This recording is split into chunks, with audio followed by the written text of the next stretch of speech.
Hey, here we are again. Latest in the series, Tools of the Trade. Talk a little bit about beeswax, because people have been asking for years actually why we draw thread across a piece of beeswax before we sew. Broadly speaking, and let me just get the training aid I forgot to have on hand when the video started. If you have younger eyes than mine and or a magnifying glass, if you look at a piece of thread,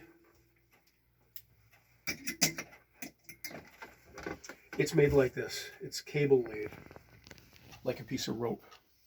And these indices, these dents, as it were, the crevices between the yarns, rope yarns twisted together, when drawn through a piece of cloth, it's a bit of a bumpy ride. I can't explain it more technically than that. And as a result of that, also because it's a spiral and the thread is being drawn through the cloth, it's almost like rifling. It's turning as it goes, and that can cause it to flip and sometimes not.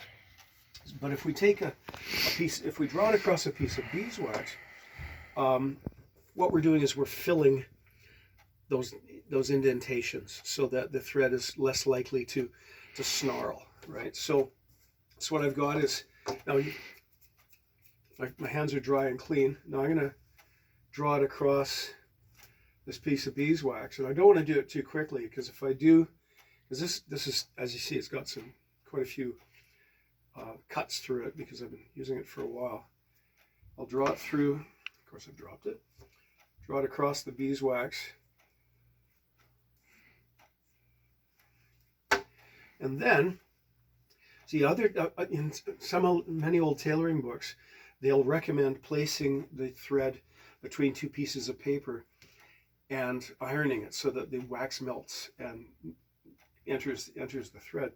I've discovered just as efficiently, pressure and friction equals heat. So I draw it through my fingers several times.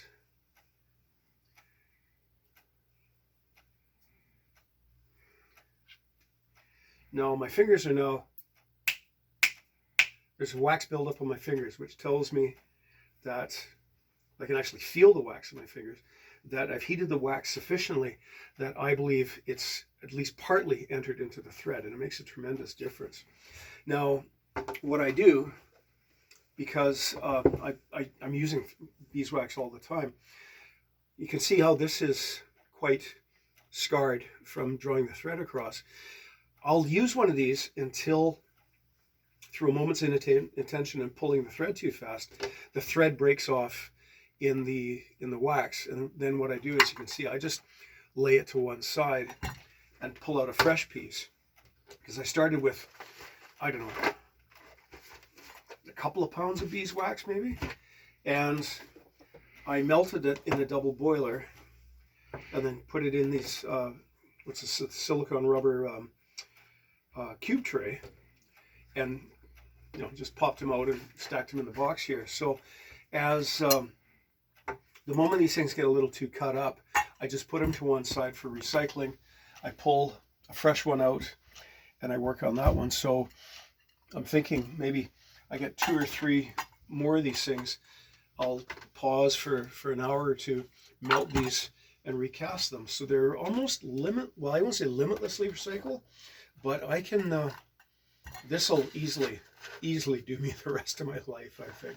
Possibly the lives of a couple of tailors that follow me. So there you go. Wax on thread is a good thing. Thank you.